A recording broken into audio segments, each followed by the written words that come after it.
Ahoy ahoy to all you smooth sailors out there, and welcome aboard the DeckTales podcast. I'm your host and captain, Sammy Catlin, and this is the show where we set sail into the captivating world of ship life. Most of the time, delving into the best and worst experiences of the incredible crew members who called the open sea their workplace, but I'm open to the odd exception as well. Whether we're navigating stunning destinations to weathering unexpected storms, our guests all have stories to tell that will make you laugh, gasp, and maybe even shed an unexpected tear.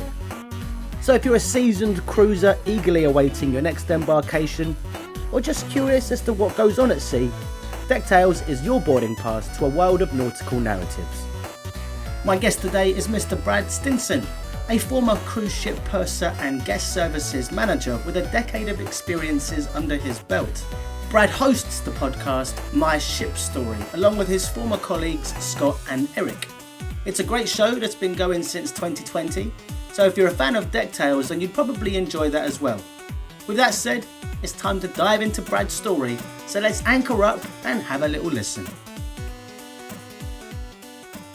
Hello. Okay, there we go. Hey Brad. Hello. How's it going, man? Going all right for now. For now. We'll pretend like we didn't just have another conversation for an hour long. Yeah, exactly. On your guys' show a minute ago. Yeah, and I was a little late. Mm. I've only ever missed one other podcast because it was with a guy in Australia, and I put it on the wrong date, because they're a day ahead of us, right? Yeah, basically. I think. Yeah, and so I put the wrong date in the calendar and missed it. Well, we're all human, Brad. It's absolutely fine, mate. It was weird being like on the receiving end of all the questions for a change, because normally you're the main host of My Ship Story, and when you weren't there, the others were like, well, this is the first time in a long time that we've had to kind of lead this. So they were speculating as to that you might have had a good night last night. No, just old and dumb, just old and stupid, And I was like, okay, I better start getting around. Wait, where's my phone? I don't know where my phone is. It took me 15 minutes to find my phone. And then I was like, shit, I changed it to 11. Okay. So where is it you're calling from? I'm calling from Oklahoma. Oklahoma. That was the name. That was the name of the first ever game show lounge, which I worked on board the Destiny. Our lounge was called the Oklahoma Lounge. There was another Oklahoma lounge on one of the Royal Caribbean ships, but I can't remember which one it was. So there isn't a ship called the Oklahoma? No, there was an old battleship called Oklahoma, but because the U.S. names their battleships after states. So, but no, as far as I know, no, there would be no reason to. I mean, we're pretty landlocked. But you've been doing your podcast, My Ship Story, for the better part of 4 years. You've got over 150 odd episodes uploaded to Podbean. I'll link all of that in the description and stuff. But so what was the impetus behind starting My Ship Story back in 2020? Well, I had got an eye injury and had to have a surgery. And so I wasn't able to work for a while, and I wasn't able to drive or watch TV or look at the computer.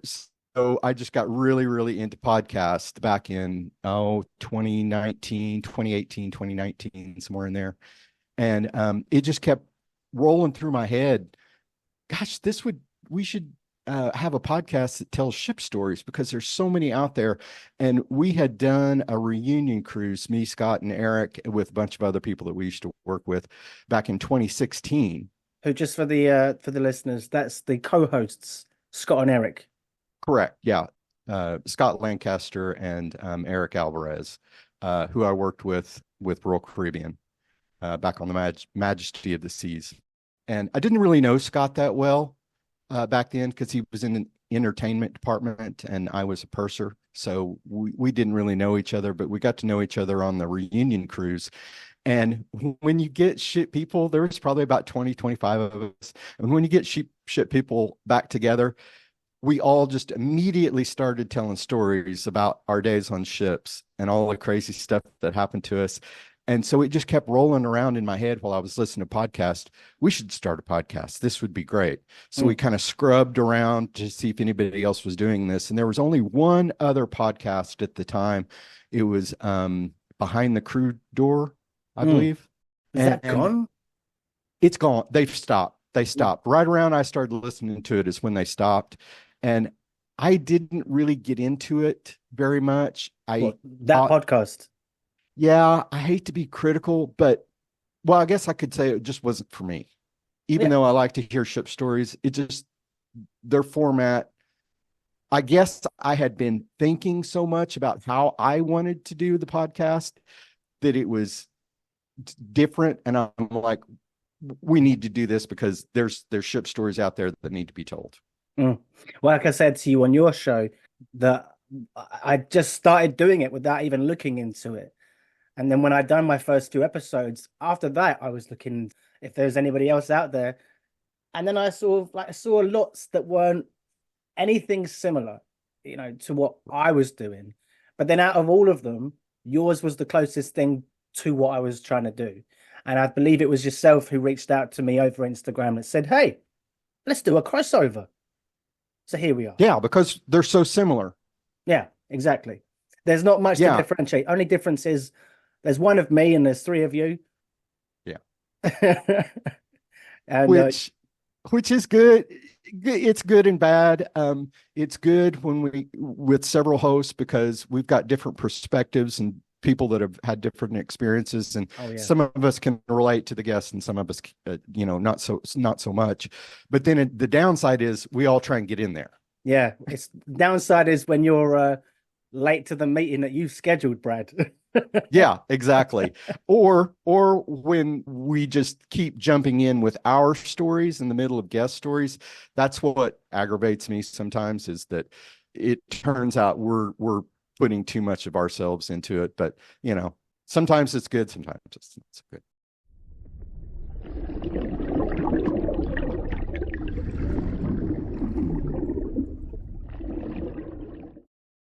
So you were a purser for over 3 times the amount of time I spent at sea. You did 15 years. Is that correct? No, I did 10. I did 91 to 2001. Sorry, where did I get 15 from? I think I was adding you and Scott's together or something. Probably. So it was like 5, 8, and 10, I believe, years combined. So combined experience, that's a fair few more than myself. But so what was the year? 1991? Yeah. That's when you started for Royal Caribbean. Yes. Did you have some sort of romantic notion of joining ships from an early age and then going through the process from an early, as soon as you were able to, or did you just fall into it?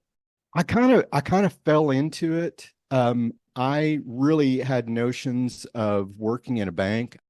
I had a relative that founded a bank near where I live, and I went to him and got a job working as a teller while I was going to college.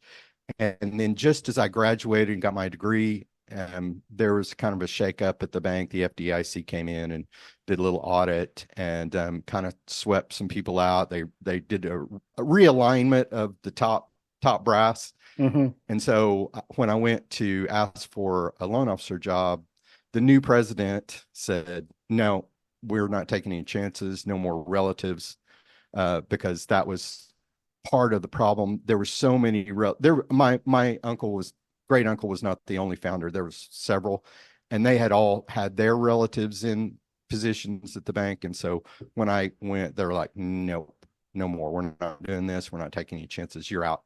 And I'm like, gee, me, now what? Now what am I going to do? And I thought, well, I'm not going to get old and die in Oklahoma. I'm going to get out and see the world, and started, looking for those types of jobs.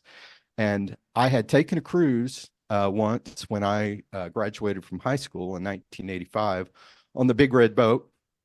I think it was the Premier. Was it called no, it was Premier Cruise Lines. It was Premier Cruise Lines, and I can't remember the name of the ship, although there was only 2. Can't remember the name. What was it called? The Big Red Boat, if that's not a stupid question. That was just their nickname for it. It was Premier Cruise Lines, but It was kind of a Disney. They were tied with Disney before Right. Disney started their cruise line. And so when we graduated from high school on our senior trip, we went to Disney World in Florida and then took a 3-day cruise out of Cape Canaveral Mm. for Premier. That was before Disney came out with their own cruise lines. They were working through Premier with these Walt Disney packages. Yeah, that's right. Though the Disney timeline, they sort of came into the cruise sector around the early 90s, like 92, 93, I think. Was that right when they came in on the market? 98. As late as that, it was 98. Yeah, the Magic, people are going to be throwing their phones, but I'm pretty sure the Magic was 98. Yeah. Well, with the industry's boom, like we've obviously had cruise ships around since the 70s, but predating that, we had first ships around, obviously the Titanic and all of that stuff, but they didn't start to get astronomically big until around the 90s when they started including the word mega before the word ship. So now we're talking a different kettle of fish. Yeah, correct. And that is really the reason that I was able to get a job, because they all of a sudden were building these new ships and bigger ships, and they needed so much crew, so many crew to man these things, that people that could work on a ship were in very, very high demand. And you moved up very quickly because they were building these ships one right after another. And so you could just jump right up. Mm. So you did 10 years and you worked as a purser that whole time. You never changed departments, not once? No, I was always a purser. I And was not I had no other talent. I still don't. for those who don't know what a purser is, how would you explain the role? Well, they don't call them pursers anymore. It is guest services is really the umbrella, and they have evolved the pursers department into different specialities. So we're basically the receptionist, we're the manifest people, we're the accountants, we're the money people, we're the liaisons between the departments, we're the office workers on the ships. You rarely see any pursers beyond the receptionist. Mm. I mean, this is probably, I don't know if it's changed now, but literally the purser's office is the first place you go when you join a new ship as the start of your contract. You go with your passport before you go to your cabin, before anything. You take all your documents and your paperwork and you go to the purser's office, and they give you your cabin key, your contract of employment, all bits and pieces that you need to sign before you can officially start working. So that you're like the gateway to handing over your soul in a sense. Yeah, I was a crew purser for many contracts. And so that's what I did. When you first come on board, the first person you go and, well, the first person you really interact with is me, or the crew purser. And I take your passport, I take your any of your seaman's books, and I get you. We do the cabin assignments. We do the berthing. It's called berthing. Yeah. So we make sure that we're putting people in the right berths, and our main job is to get people checked into the ship, get them a cabin assignment, and make sure that we know exactly how many people are on board. What's the most people that can be assigned to one cabin? Well, back in the old days, it was 4 on the ships that I worked on. Yeah, it was just 4. And at that time on my first ship, the Song of Norway, a lot of the crew cabins, the waiters and that kind of stuff, they didn't have a bathroom. It was just 4 berths. Yeah, it was just 4 berths, and there was a communal shower. I noticed just now I was rolling through the list of some of your episodes that you interviewed. Is it David Brunswick? No. Yeah, he did the Cruise Confidential book.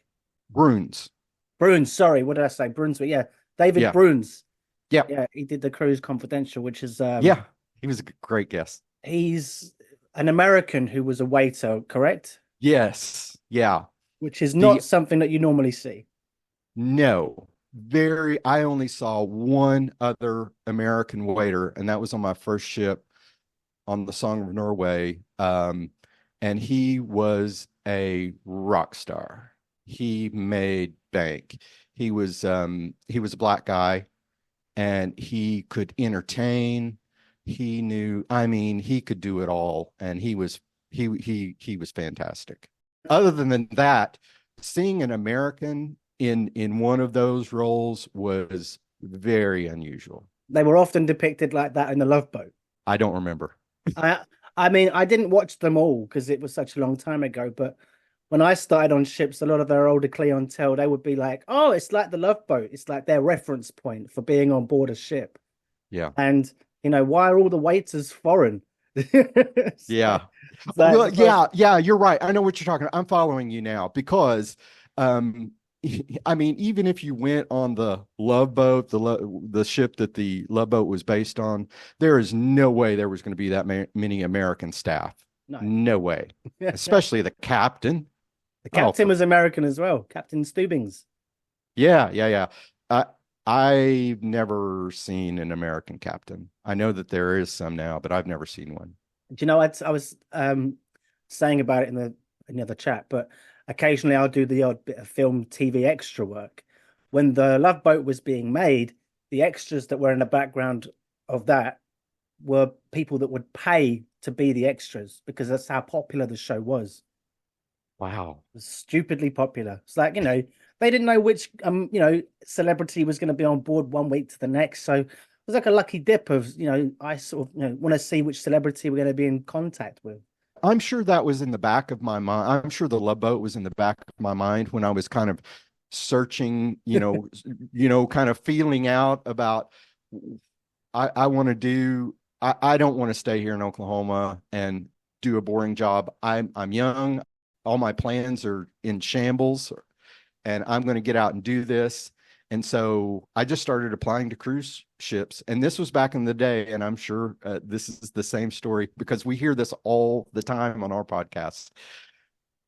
I paid for a book, a booklet that had the names and the addresses of the cruise lines and the HR departments.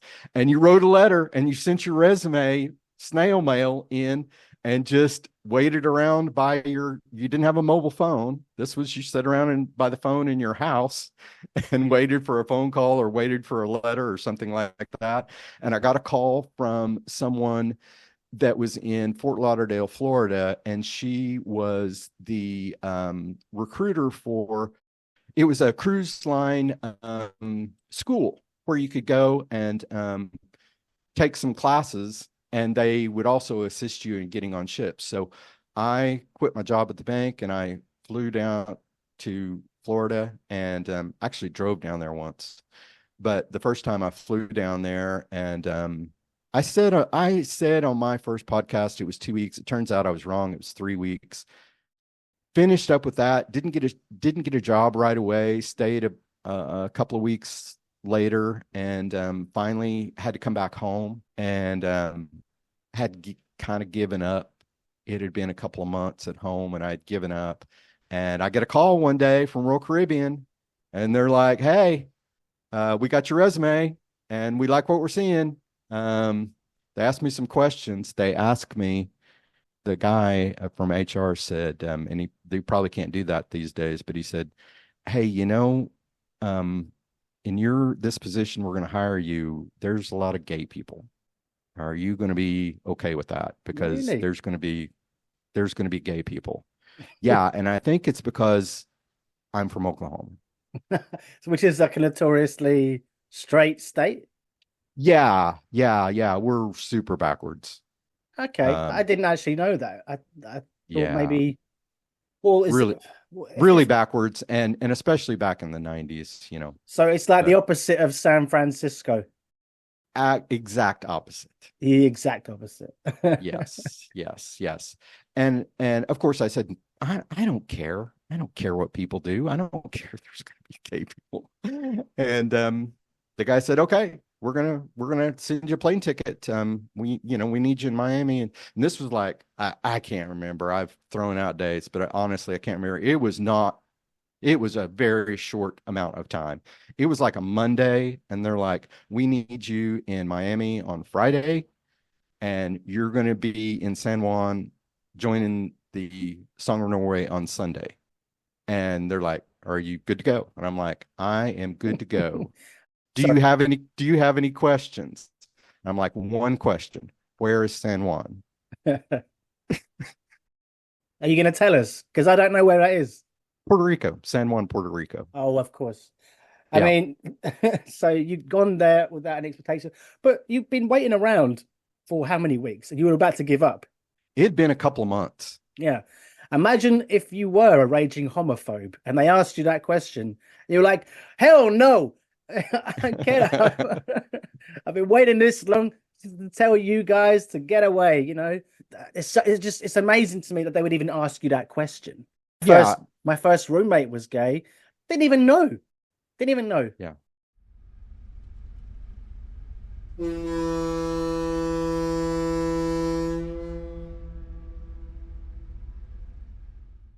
But you've done 150 episodes of just hearing other people's stories. I've just done one episode for you where I got to give you some of my old anecdotes. So now we're going to flip it back to you, Brad, and it's going to be a chance for you to do some storytelling of your own. When you first went over to San Juan, did you have to do I'm guessing you did the survival at sea training courses? No. You didn't do that. No. How is that possible? Is that not something that a lot of ships like they make you do that as like standard practice, maritime law? Not back then. Not back then. Not for our position, not for hotel department. Okay. Okay. Now, I did go on to, because I was a purser and because I was in sort of a leadership role and I spoke English, I was a life raft leader. And so I got my cert. I took, when I wasn't working, I took the lifeboatman course. And so I ended up being a certified lifeboatman. What does that mean? Like you steered the lifeboat? I could. I knew how to launch them. I knew how to drive them. I knew how to, detach them from the davit, and so I took that course. Now, could I do it today? Hell no. Well, at least they gave you some responsibility. All I got to do in the drills was read out the registration, like the manifest of the people in the lifeboat, do a few demonstrations, like how to hold the life jacket and all the rest of it. And then I made too much of a joke out of it. So the staff captain demoted me to just holding the paddle sign. Yeah. Which is a fall from Yeah. grace. And see, I was, at some point when I was a crew purser, my job was to go and check that people were at the right station. Yeah. So I had my little clipboard and I was going around, okay, Sam, you're here. You're supposed to be, Sam's here. Uh-oh, somebody's didn't get their mark, and I'd have to, check them that they weren't there. And I'd get after people like you. I would say, listen, take this seriously, because if something does happen, if the shit goes down, you need to know what to do. Don't be joking around and laying down. And I'd go and people be laying down or sitting down the stairs. I'd be like, get your ass up and take this seriously. Mm. So I was it's pretty bad. On that though, but I mean, I don't feel bad about that. I felt like that was sort of my job. And I wanted these people to know what to do if there was an emergency. If shit ever did hit the fan was your motivator, was there ever a time when it actually did happen? I was so lucky. I really never had an emergency. I was never on board with a fire, any significant fire. There was small, tiny things that they put out in, 1 minute. But nothing serious happened. No, nothing to me in that kind of a way. Yeah. In 10 years. That is quite a stretch to go without an incident. Do you get many people on your show who are still in the industry, or is it mostly former crewmen? It's mostly former, because people still in the industry don't want to come on and tell good stories, the good juicy stories, because they still work for the cruise line. Yeah. And they're afraid of repercussions. And I honestly don't blame them, because I'm a big TikToker. I spend way too much time on TikTok. And I have seen the repercussions. TikTokers, people that work on board the ship get shut down because the cruise lines don't want them doing that. So they're what? They're doing videos of stuff happening at the moment, during their contract. Right. And telling about their job and doing, hey, come to work with me, and taking them around, how they get around the ship and that kind of stuff. And the cruise lines have, now there's still a few out there. And Erica from America, who was fantastic guest that came on, she is the official like TikToker for Royal Caribbean. So it's her job to go on and do these videos, which is so smart of the cruise lines. Whereas other cruise lines are like, no. Well, it's like 2010 when I stopped. What is it? You said that you stopped in 2000, basically. 2001, 9/11. 2001. So no, yeah, but like the phones and smart tech and all of that stuff weren't around for you at all. It was just coming in, just creeping in with smartphones and stuff when I was on ships. But I never had a smartphone. I wasn't vlogging. I wasn't doing a YouTube channel or any of those things. Now it's all too easy to. And, as you said, people wouldn't want to come on if they're still working for the industry because they're worried about being sued by the corporations. I've said to people, look, if you've got stories, that's all that matters. You don't have to be on camera. You can use a fake name. I can even change your voice in the edit if needs be. So there are workarounds. And obviously, just, be careful on who you name drop or which companies and stuff, because it is a difficult one. And that's probably why no other podcasts exist about this type of thing. Right. And that doesn't really work for us. Now, we've done an episode where we have read stories that people have emailed into us, and those were anonymous. But when guests come on the show, we want to know about them. So having someone anonymous doesn't really fit our style. No. It doesn't fit the format of the show. And so I would be against doing something like that. Although, we have read some great stories of people who have sent us in. Now I know who they are, but they sent it in anonymously, and we've read them on the air. What were some highlights? Oh, I think probably my favorite one was, and I had never heard this. It was kind of a version of Fog Watch, but except it was Whale Watch. And what is Fog Watch? And they sent them Fog Watch. You don't know Fog Watch? I don't know Fog Watch. Yeah, you would say they would take a new crew member and the first day or two on board and say, hey, it's your day for Fog Watch.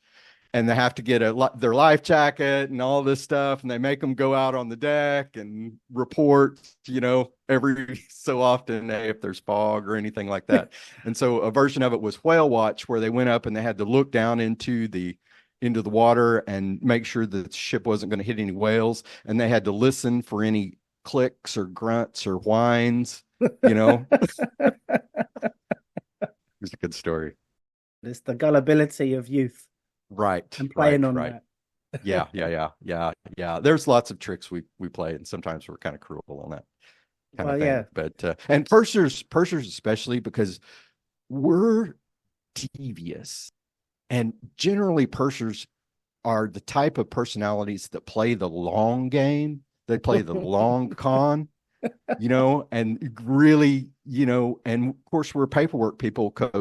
One of my favorite things is we would send like utility bills to the new hires. Like we'd print out utility bills, and they had to go down to the crew purser and pay their utility bill for their electricity. And we would just keep making it higher and higher every time we sent one. You bastard. Oh, that was a good one. Give me another quick one off the list of the emailed in. They were bringing out a new ship in France, and they got it arranged somehow. I don't know how this was done, but they got the cruise director's car lifted off the dock and set onto the helipad of the ship. Why? As a joke. Oh my God. Now that's a prank. Yeah. The pursers, something was going on. And so the pursers somehow got it arranged to have this car lifted onto the ship. And so when he went out to get in his car, oh no, they paged him. And they're like, hey, can you please move your car off of the helideck? Will the person owning a Honda Civic Yeah. please remove your car? Brilliant. Yeah.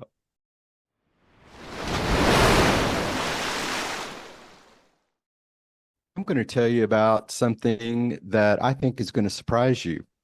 I work for Thompson Oh, on the, really? yeah, I work for Thompson on the Topaz. Do you know the story of the Topaz? I don't know the story of This the was the Topaz. this was the time that Thompson was just getting into the cruise industry, and I don't remember all the details. This would have been in 97, I believe. Around 97, because I had to leave Royal Caribbean in 96. I kind of got fired, kind of. Officially, I resigned, but I was going to get fired if I didn't resign. Okay. So I'd left there in 96, and I think it took me a while to get a job. And I didn't work directly for Thompson because the only people that worked directly for Thompson were the crew staff and the shore excursion department. And they had, of course, people from Thompson, the travel agency, that on board as well. And I worked directly for people named, I think it was Hotel Maritime Management out of Austria. And they hired me, and Thompson was refitting a very, very old ship, like built back in the 1950s. It was super old. It still had rivets. Yeah. And so they were refitting this really old ship, and they had hired me as the first purser, and it should have been chief purser because there was no chief purser. The chief purser was the hotel manager. And so I was the first purser, but I was really in the role of the chief purser overseeing the purser's department. And they sent me to Austria to do some training and try and get stuff together.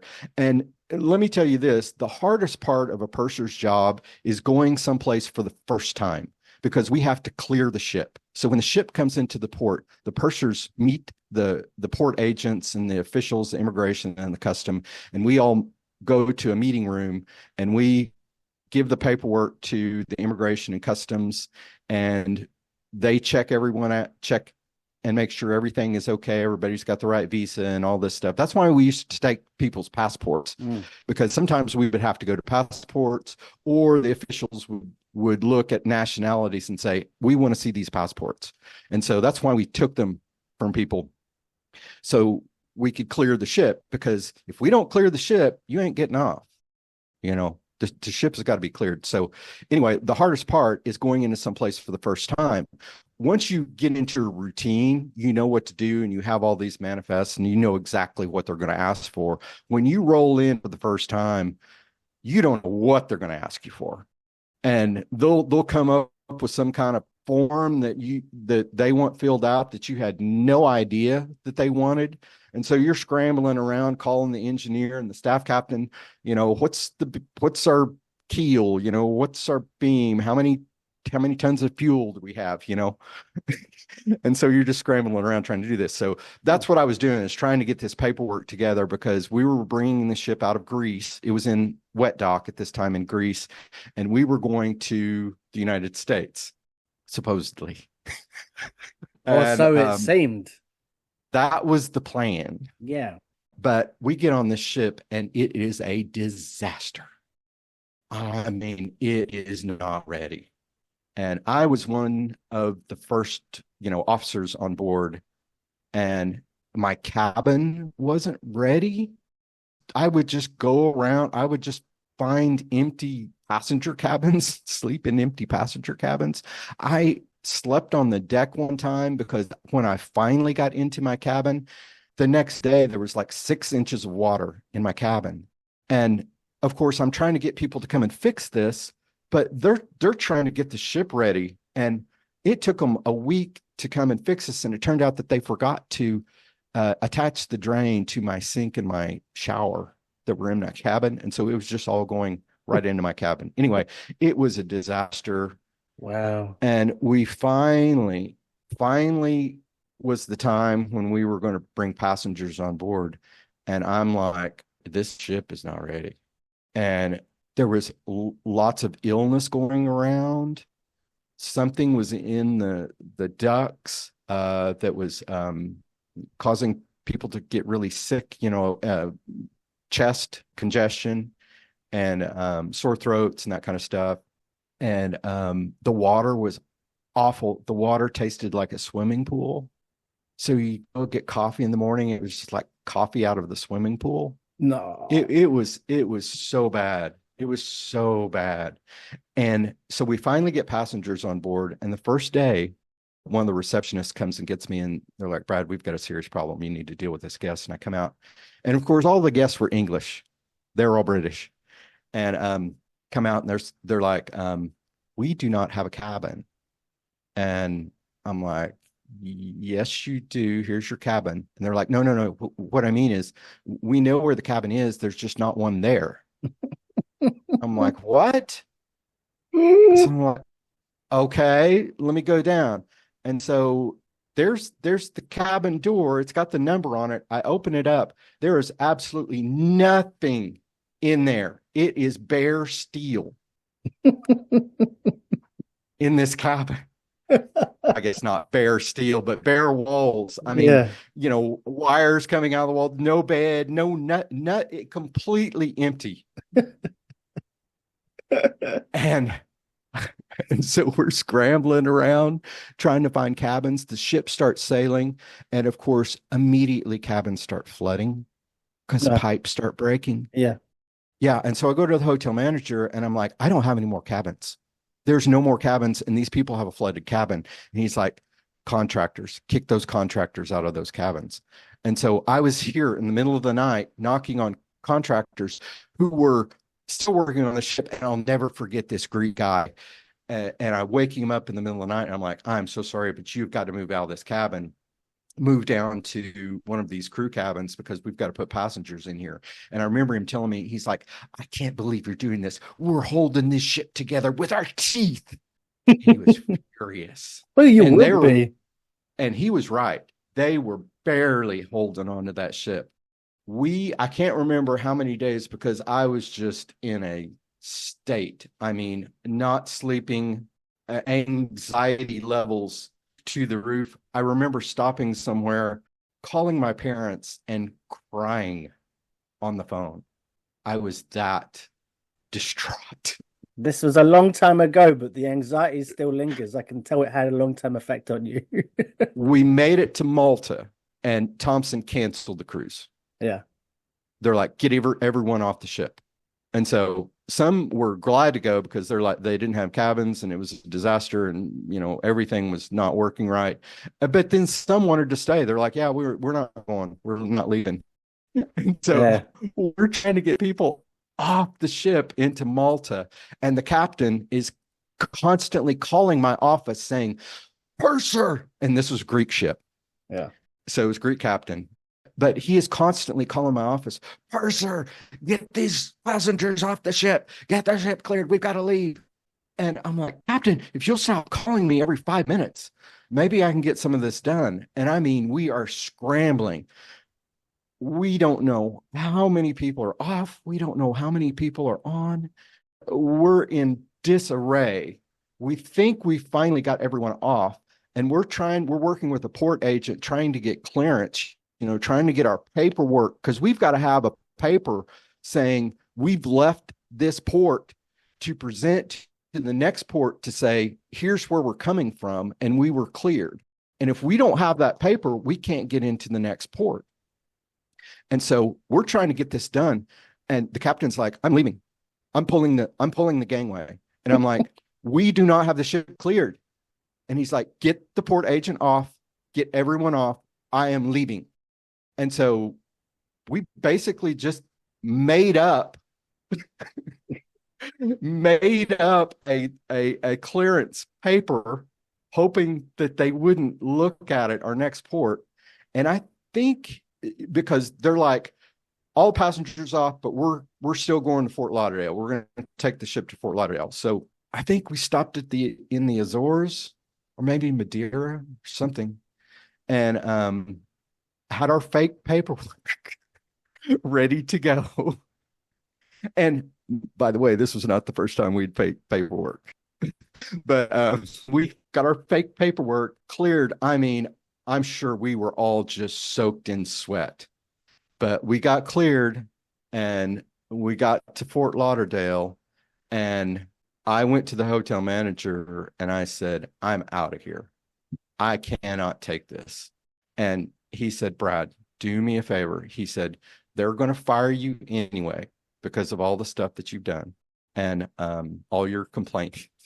They're going to fire you. But if you can do me a favor, stay in here, do me a solid, try and get as much organized as you can. And when they fire you, I'll make sure that they give you a plane ticket home. And because they didn't have to, because I'm US, we're in the US, so they don't have to repatriate me. But they did give me a ticket back home. But that's my story of the disaster of the Topaz. I've got a copy of the tabloid write-up.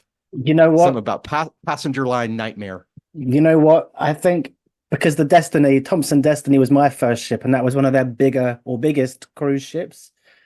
There was older senior members of staff who would reference the Topaz as being like a modern day disaster ship. And some of those stories you were just telling me about, they rang true. They came back to my memory. So thank you for reliving your trauma for us, Brad. It was real trauma. I had just made a little note. And I left out a bunch of stuff. Yeah, well, that was what I was going to come back to, because you said that you basically effectively quit, but you were going to get fired anyway because of all the other stuff that you did. Was there something that you were omitting on purpose, or just didn't feel was relevant to the story? No, it was kind of a Thompson or whoever was doing this, and was pressuring Maritime to get rid of us all because somehow they thought that it was our fault. Plus, I was really complaining to Thompson, and the people on board were horrible. I'm sorry, but it was just like this is not fair. We're being treated like second class citizens here on this ship, and Thompson personnel seem to be able to tell us what to do. They have nothing to do with the purser's department. Don't be telling me how to run my department. So they were giving me notes and I was saying, piss off. Yeah. And so whoever was the head were like pressuring Maritime, get rid of everybody. Fair enough. With the paperwork that wasn't cleared, that you had to conjure up the fake paperwork, what would have happened if they'd have found out it was fake? Because I'm guessing it cleared. Otherwise, you wouldn't have gone on to Fort Lauderdale from, was it Madeira? Yeah, I can't remember exactly where we were, but we had to stop somewhere before we made the crossing to reprovision. Yeah. And I don't know exactly. I'm sure that the ship would have been fined. Okay. And they may not have let us bring on provisions. And they definitely wouldn't have let anyone off the ship. That would have been for sure. Well, they would have let the ship dock, and they probably would have let the ship remain, but they definitely wouldn't have let any personnel off the ship. And it was all crew by this time. There was no passengers left. It was all crew. But you were allowed off the ship? They cleared the paperwork? Yeah, we got by with it. Do you know why the captain was in such a rush to leave? He was a dick. He was just a dick. He was just a dick. He was just a dick, all around dick. Yeah. Just a screamy little horrible man, constantly screaming. Never a normal voice, just scream. That's how he communicated, was screaming.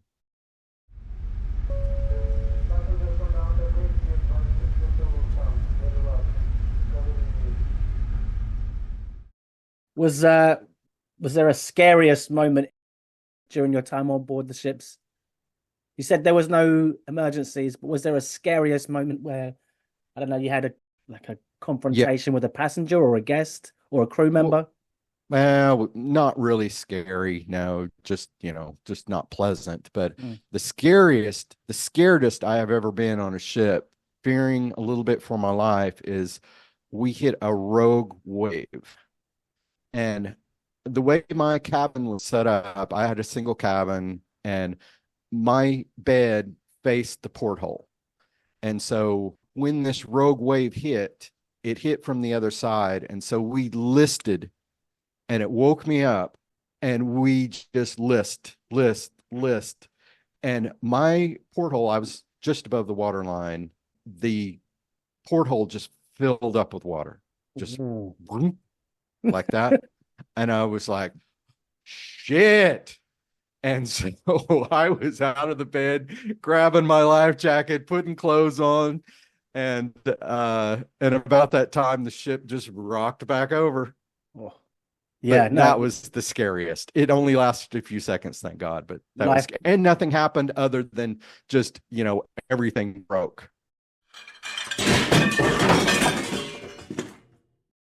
What about any scathing celebrity encounters?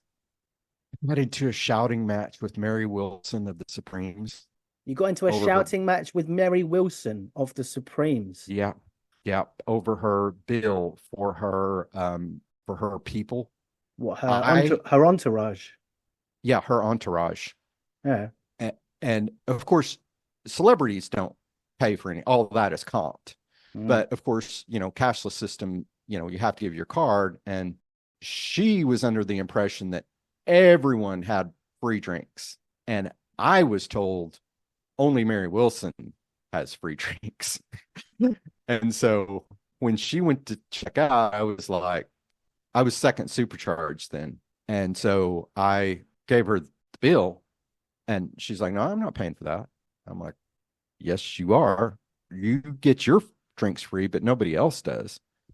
And she threw a wobbler and it was pretty unpleasant there for a while. So I went to the chief and we got on the phone and they ended up just comping everything. They're like, no, we're going to piss her off, which was the Oh, right decision. And that's what I would have done. fair enough. But I mean, the thing that corporate, cruise lines drill into you is do what you're told and don't be making your own decisions. That's the downside of working on a cruise ship is you get all this corporate, especially Royal Caribbean, you get all this corporate people telling you what to do and the advertising that doesn't make any sense. It's just the expectations and and what they think they're getting versus what they actually do, the kind of the nickel and diming.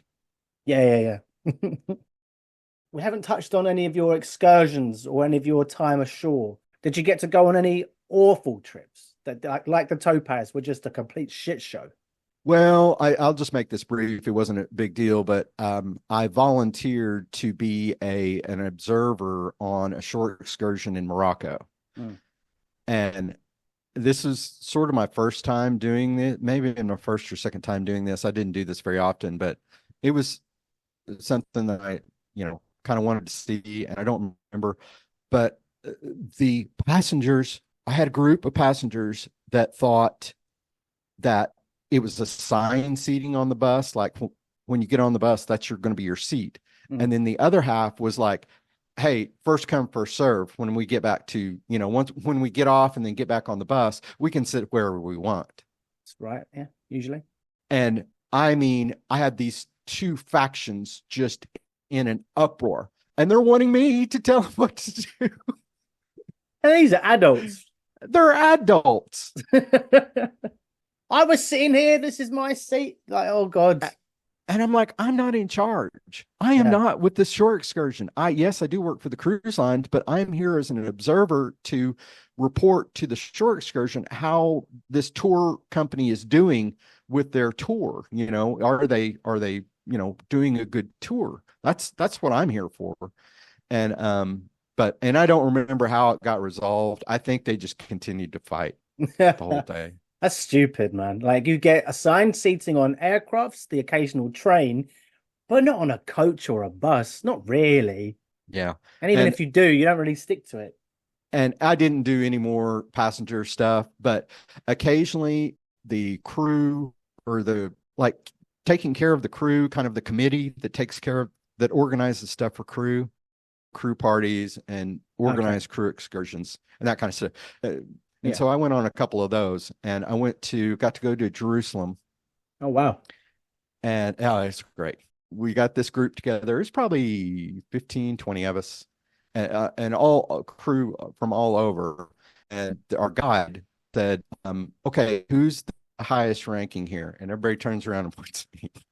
What Like, did they I pointed don't at want to be you? in charge. Yeah, they pointed at me. And I'm like, I don't want to be in charge of anything. I want to enjoy this trip. And he's like, you're my second. I'm going to be in the front. You are always in the back. Hmm. So keep track of everybody. Don't let anybody wander off. Mm. And so I'm like, okay, so I can do that. And we're in Jerusalem and we're going around. And I stop at this stall. We stop for a little shopping, and I get one of these headdresses, like these Palestinian headdresses, Yeah. like Yasser Arafat kind of a deal. Yeah. And I put it on because this is hot, and you can tell I'm albino over here. And so I think, oh, and plus it's cool. And so I put this on, and we start meeting back, and I see this guy looking all around, looking around, and he's getting frantic. And we're all just kind of standing there looking at him.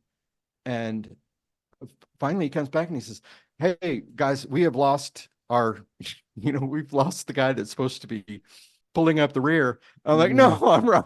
I'm right here. I just put it on. Catch me if you can. Brad Yeah. Stinson, literally blending in Master with the of natives. disguise. Master of disguise. And I, International spy. And it probably didn't help that I had on these big black sunglasses. They were ladies' sunglasses. I was trying to get on the tour and I couldn't find my sunglasses. So I go to the L&F store and I started rifling through lost and found. oh, And okay. I found these black ladies' glasses and they were really high quality, but I had on these they were kind of cat eye.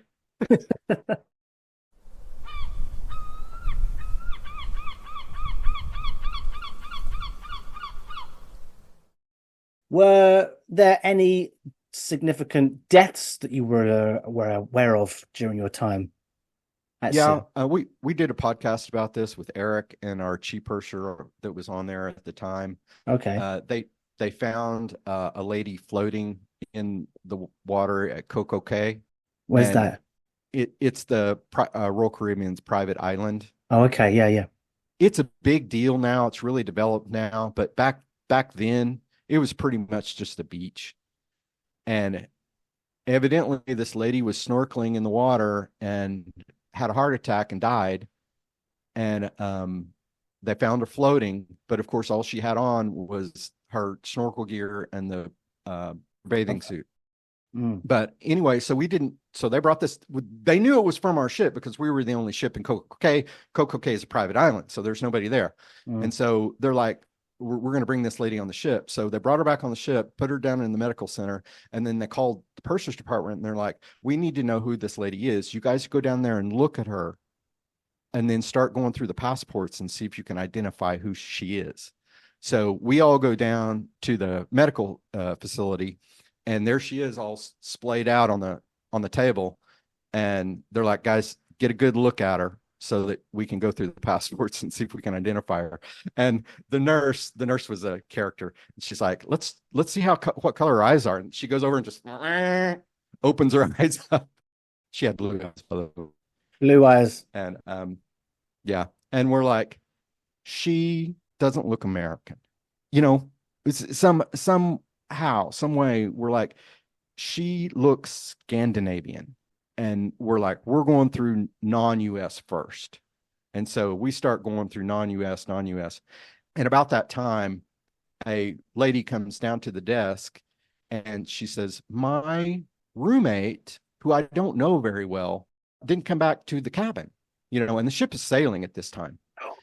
And we're like, aha, And it turned out it was a German group of senior citizens that were traveling together, and they didn't all know each other. It was just a group of them that came on together, and they were roommates. And so we figured that out. I'm not sure if we would have ever identified her with the passports, but because her passport picture turned out to look not much like her. And of course, if you've got a 7 or 8 year old picture and somebody that they've just brought in floating out of the water and been there dead, the likenesses are probably not exactly the same, but that was unusual. With it, when it comes to passengers passing away during the cruise, because you deal with a lot of the paperwork side of things, all the administration. Yeah, we move them from the passenger list to the cargo list. Literally, I was about to ask you that. So what's that like? Obviously, moving a person off of the living list into a piece of cargo. Is there like a moral quandary? It's just what it is, right? Do you know why they do that? Well, yeah, because they're not a passenger. They're not a person anymore. So we don't have to pay for them. Oh, I see. It's like a payment thing. So when you dock, you have to pay what for every person that's coming in, like a fee. Yeah, exactly. Yeah. Right. Okay. Yeah, and it's so much per person. So and plus we just need to let the authorities know, hey, we've got so many living people on board. We've got 1 or 2 deceased people on board. And we'll either be disembarking these bodies, at this port or that port. What was the most amount of deceased you had on board at any one time? I don't remember exactly, but I was not in a position where I was doing the paperwork. I was a receptionist, but we were going through the Panama Canal. We were doing Panama Canal cruises, and they just drop like flies on those Panama Canal cruises. Really? It's mostly older people. It is super hot. They're drinking too much. They're eating too much. They want to be out there on deck all day, and they just can't handle it. It's just too much for them. So probably 3 or 4, something like that at a time. So the Panama Canal is sort of like the Green Mile of cruises. Yeah. Yeah, it is. Cruising these days is different, but back in the day, we're like, it's going to happen. Yeah. It was not a surprise. It was a routine thing. Wow.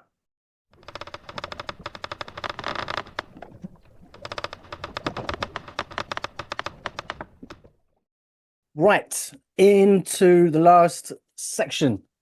It's kind of fine that the Zoom does 40-minute sections because it allows us to break it up a little bit, doesn't it? It does. And we try not to record more than an hour just because of the editing and all this stuff. But because I'm usually the host, I get to the point where I kind of pick a place and wrap it up. But Scott today, he was like, just kept asking questions, and we'd be like, okay, let's wrap it up. And he just keeps going. I'm sorry that I had so many answers to so many questions, Brad. No, it's fine. Sorry for being interesting. Well, you would wrap it up more so or speed through questions quicker if you had a really boring guest. Like when we used to host certain game shows on board, like, Deal or No Deal? Kinda. That was after my time. Yeah. Deal or No Deal. Yeah. So the concept of that is basically people going up, picking up a number between 1 and 18, and then the person behind said numbered podium would open a thing and it would have, an amount of money on it. And basically it could be anything between like $1 and 500 grand or something. I can't remember how much it was up to, but it was big money. And obviously the tension lies in the weight of like, how much are they going to strike off? Because it's what they're left with in the last box that they are going to win. And we did a version of that game show on the Destiny where obviously we weren't giving away the same denominations, but like we obviously had a lot more comedy to try to get out of the whole game show. So it hurt us. It really hurt us when we had somebody who would be selected and they were as dull as dishwater. They if they weren't up for a laugh, if they were just kind of like zero banter, number 7, okay, there was nothing to work with. And we're doing a game show for 500 people or whatever. So we had to rig it. We had to basically insist a person who we knew was good for a laugh would sit in a specific chair. And then at the start of the game show, we would have everyone sitting in their 18 chairs. And we would say, whoever has the Joker sitting under their seat, you've been selected. And that was it. That was our only way of ensuring that the game show wouldn't be a total disaster. But like with this, there is no way of knowing who in advance, not really, who is going to be good for a laugh or going to have some really, amazing stories or some tepid ones. Right. And we get people on that have good stories, but can't tell the story. Yeah. And you just got to kind of help them limp along. And I sometimes we just say, boy, that could have been a good story if that person could tell a story, I've got a couple more questions for you before we can just wrap up and talk shop between ourselves. Were there any forbidden romances that you're prepared to tell us about, Brad? Or is there a partner listening in with their ear to the wall that would be someone you're trying to hide this from? Nothing. I don't think so.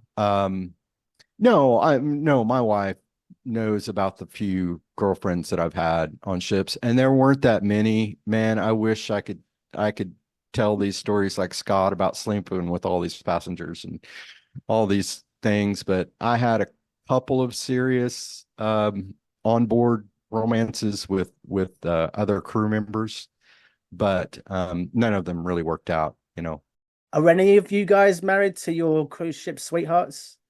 I don't think so. None of you. No. So you've got all this collective experience. Scott, you said was the player among you?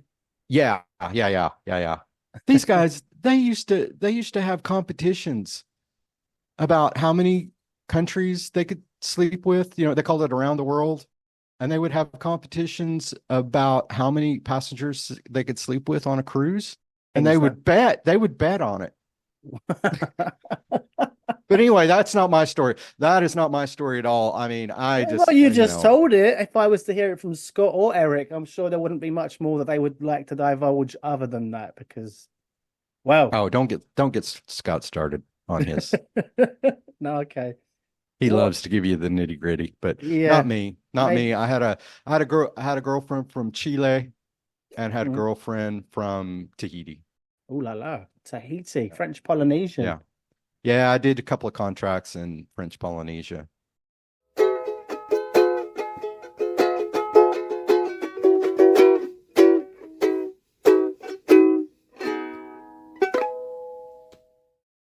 When the ship stopped at the beginning of COVID, and there was those articles coming out about how now that shipping's stopped, the canals in Venice have cleared up and dolphins are returning. Did you see that?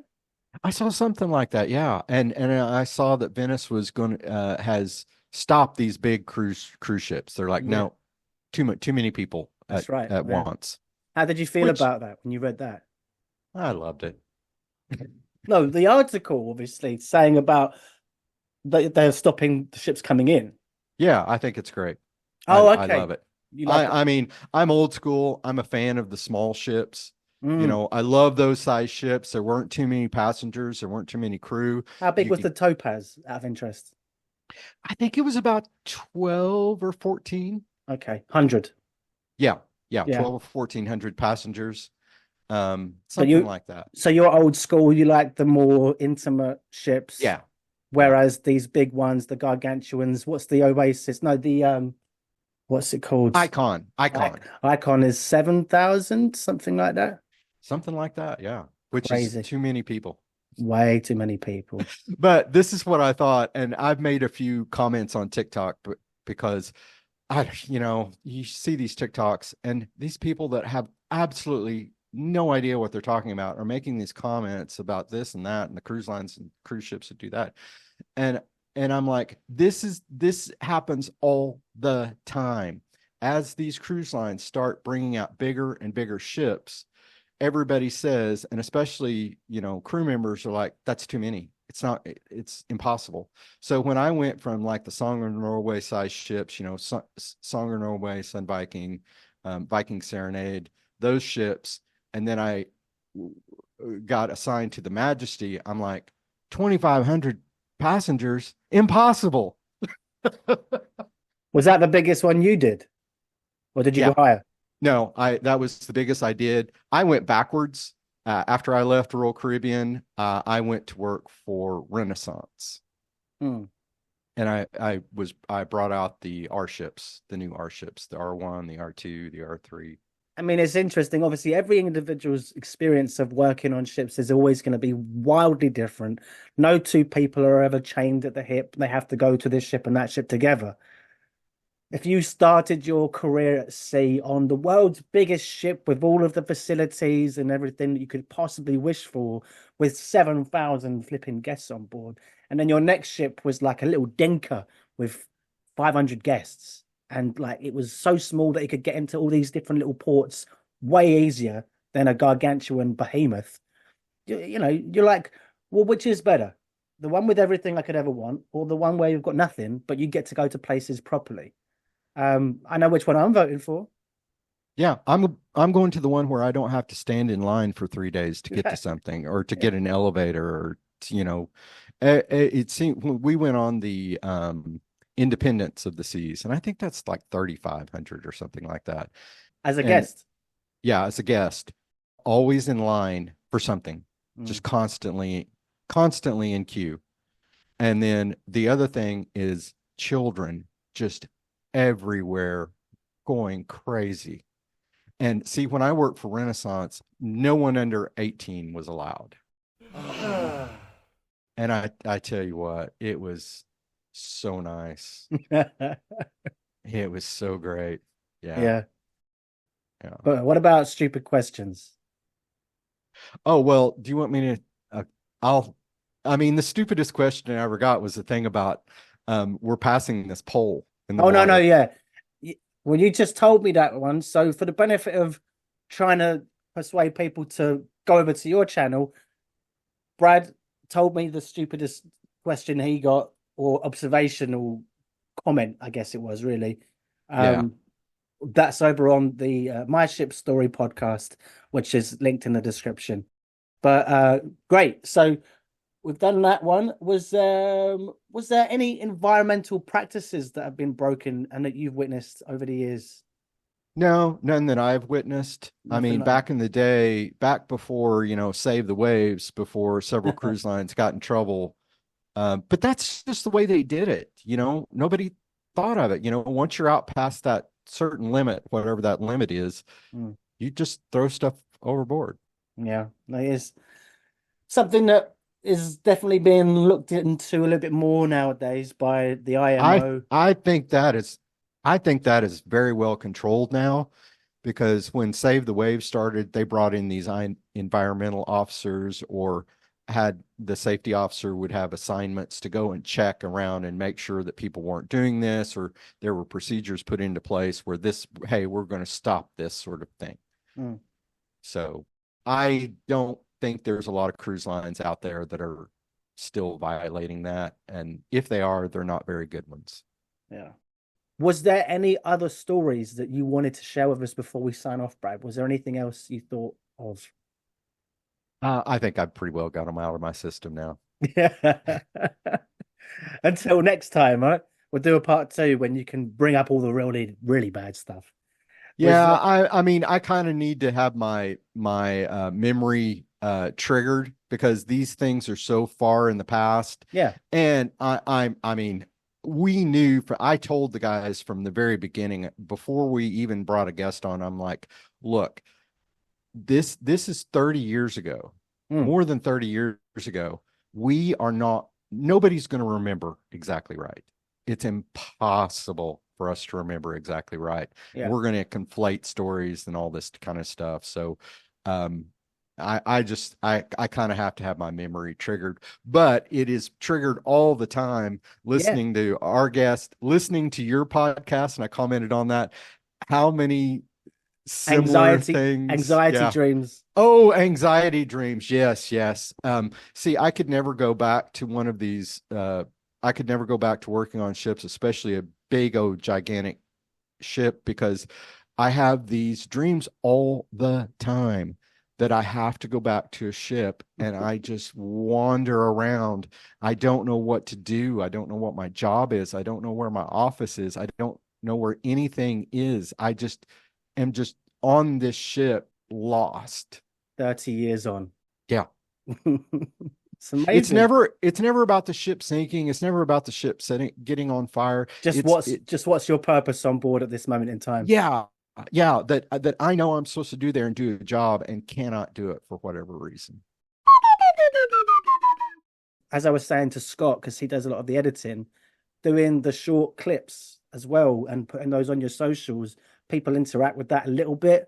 And for an example, Brad, I paid Instagram £1 for 2 videos for one day to boost it, right? And I ran a little experiment. One was a story, Archie, the Filipino receptionist. He talked about how the Russian guest wanted a titty bar put in his cabin. Yeah. So I paid £1 for that video for a day, and I made a little thumbnail, which included a woman with big boobs in in the thumbnail. And I did another little clip with Archie again about how he talked about witnessing members of the sanitation team throwing out rubbish in the ocean under the captain's orders. So I boosted one about pollution and one about boobies, essentially. Which one do you think had the most views within a couple of days?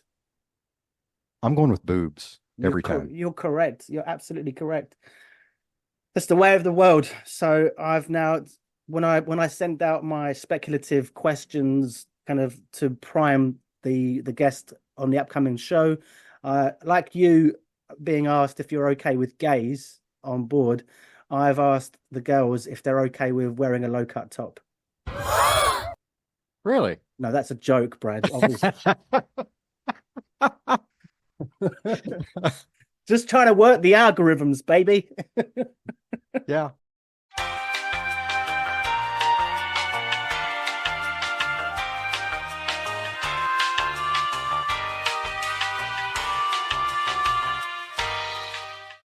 But so what's your business now then? What do you guys all do? Well, I'm an insurance agent right now, and I farm a little bit. I run some cattle. I live out in the country. Oh, okay. Cool. I remember you saying something about you couldn't handle being out in the country anymore. I can't handle being in the city. The city just stresses me out. There's a I've got to be out. There's a turning point coming my way though, Brad, because it does get a bit stressful in the city. When I compare my idea or our concept to a lot of the other things out there and what I think would be interesting, it's a hard one to gauge because we're new at it. But you get asked, who's your target audience? People that work on ships, people that like going on ships. I'm like, no, fuck off, anyone, because it's storytelling, right? Anyone who's interested in stories would be interested in some of these stories, you'd like to think, because they might as well be in space. Yeah, that is exactly my mindset going into this. I'm like, yeah, we're a little niche, but then again, who doesn't like to hear a funny story? And it's so, our lives on ships are so different than people's lives on land. I think it comes as an interesting perspective. However, there's also a downside of this because we really get inside baseball on a lot of stuff. And I have a former employee who good friends with, and he listens to the podcast all the time. And one of the criticisms that he gave me when we first started was, when you guys start talking about things that you expect other people to know what that is, and you mention things like people should know, and you start name checking people like we should know who these people are and how they act. He said, nobody knows. You guys are just talking to yourselves.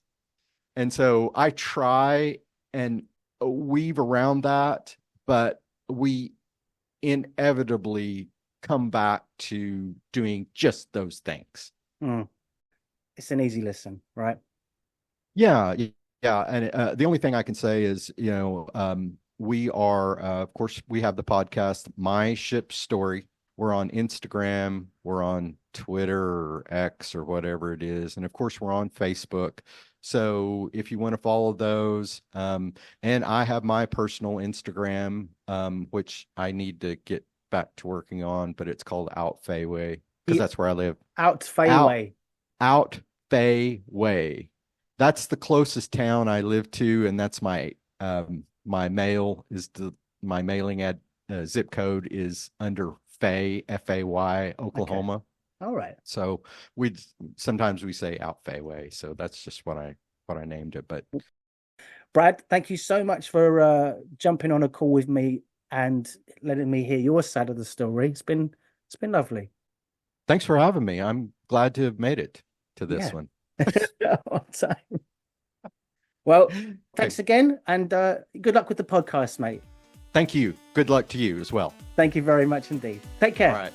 All right. We'll see you. Bye-bye. So there you have it. That wraps it up for this episode of DeckTales. I hope you enjoyed it.